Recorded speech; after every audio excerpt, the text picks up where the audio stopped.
شروع اللہ کے نام سے جو بڑا مہربان نہایت رحم والا ہے۔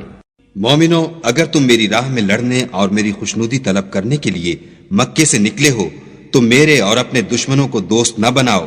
تم تو ان کی دوستی کے پیغام بھیجتے ہو اور وہ دین حق سے جو تمہارے پاس آیا ہے منکر ہیں، اور اس باعث سے کہ تم اپنے پروردگار خدا تعالی پر ایمان لائے ہو، پیغمبر کو اور تم کو جلا وطن کرتے ہیں۔ تم ان کی طرف پوشیدہ دوستی کے پیغام بھیجتے ہو، اور جو کچھ تم مخفی طور پر اور جو علل اعلان کرتے ہو وہ مجھے معلوم ہے، اور جو کوئی تم میں سے ایسا کرے گا وہ سیدھے رستے سے بھٹک گیا۔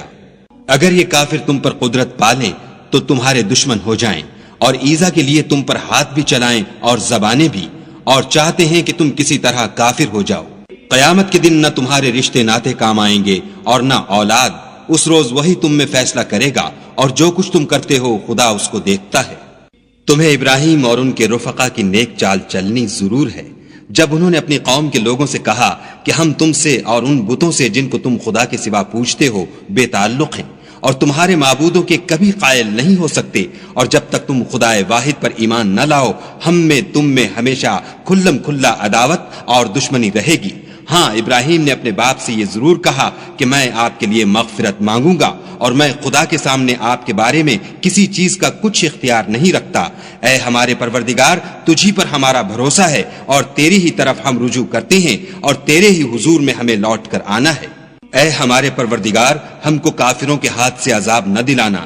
اور اے پروردگار ہمارے ہمیں معاف فرما، بے شک تو غالب حکمت والا ہے۔ تم مسلمانوں کو، یعنی جو کوئی خدا کے سامنے جانے اور روز آخرت کے آنے کی امید رکھتا ہو، اسے ان لوگوں کی نیک چال چلنی ضرور ہے، اور جو روگردانی کرے تو خدا بھی بے پرواہ اور سزاوار حمد و ثنا ہے۔ عجب نہیں کہ خدا تم میں اور ان لوگوں میں جن سے تم دشمنی رکھتے ہو دوستی پیدا کر دے، اور خدا قادر ہے اور خدا بخشنے والا مہربان ہے۔ جن لوگوں نے تم سے دین کے بارے میں جنگ نہیں کی اور نہ تم کو تمہارے گھروں سے نکالا، ان کے ساتھ بھلائی اور انصاف کا سلوک کرنے سے خدا تم کو منع نہیں کرتا۔ خدا تو انصاف کرنے والوں کو دوست رکھتا ہے۔ خدا انہی لوگوں کے ساتھ تم کو دوستی کرنے سے منع کرتا ہے جنہوں نے تم سے دین کے بارے میں لڑائی کی اور تم کو تمہارے گھروں سے نکالا اور تمہارے نکالنے میں اوروں کی مدد کی، تو جو لوگ ایسوں سے دوستی کریں گے وہی ظالم ہیں۔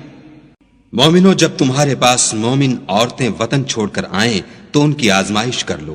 اور خدا تو ان کے ایمان کو خوب جانتا ہے۔ سو اگر تم کو معلوم ہو کہ مومن ہیں تو ان کو کفار کے پاس واپس نہ بھیجو کہ نہ یہ ان کو حلال ہیں اور نہ وہ ان کو جائز، اور جو کچھ انہوں نے ان پر خرچ کیا ہو وہ ان کو دے دو، اور تم پر کچھ گناہ نہیں کہ ان عورتوں کو مہر دے کر ان سے نکاح کر لو، اور کافر عورتوں کی ناموس کو قبضے میں نہ رکھو، یعنی کفار کو واپس دے دو، اور جو کچھ تم نے ان پر خرچ کیا ہو تم ان سے طلب کر لو، اور جو کچھ انہوں نے اپنی عورتوں پر خرچ کیا ہو وہ تم سے طلب کر لیں۔ یہ خدا کا حکم ہے جو تم میں فیصلہ کیے دیتا ہے، اور خدا جاننے والا حکمت والا ہے۔